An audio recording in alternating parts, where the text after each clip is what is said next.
Hi everyone. I decided I wanted to do sort of something I haven't done in a while and speak to y'all through a recorded version than just an email. So bear with me as I share with you what I've written and tell you what's on my heart. I know that the recent uptick of the COVID cases in our area and state has everyone feeling uneasy.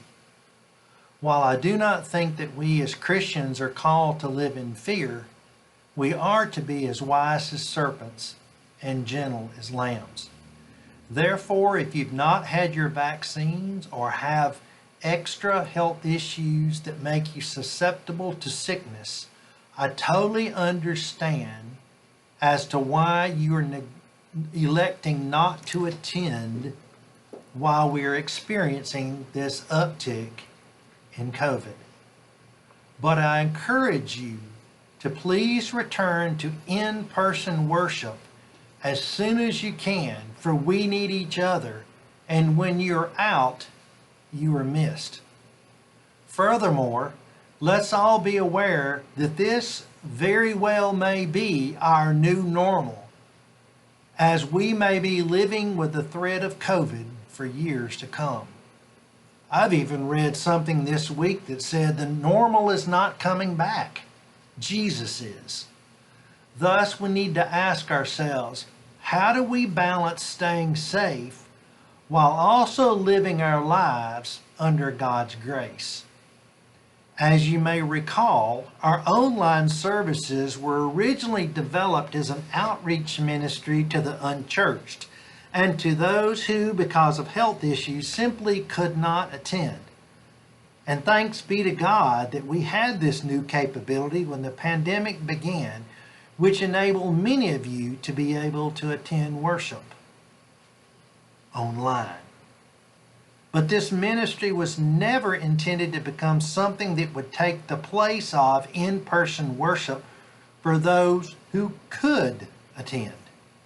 Nor was it developed to support what some are calling convenient Christianity, which is displayed by a lack of commitment and pajama-style worship.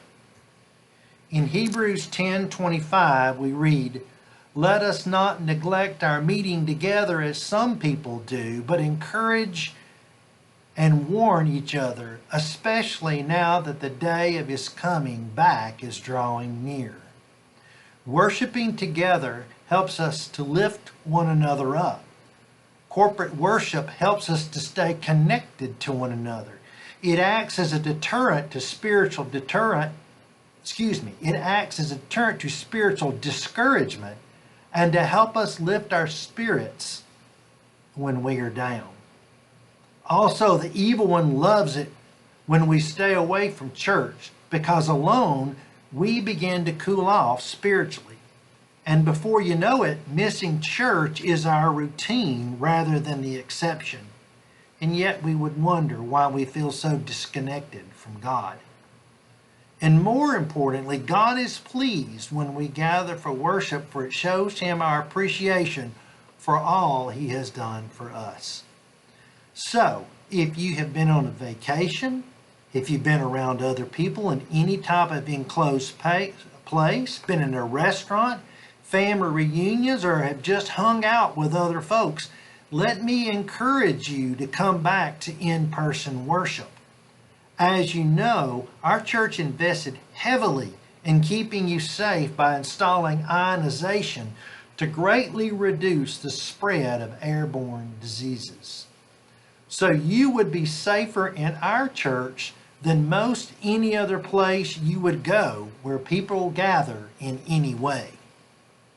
Also, while my recent call to encourage everyone to wear masks and to be careful about being socially distanced was meant to remind us to be cautious, I certainly did not mean to scare away anyone from in-person worship. And while I was strongly urging the wearing of masks, it is not a mandate.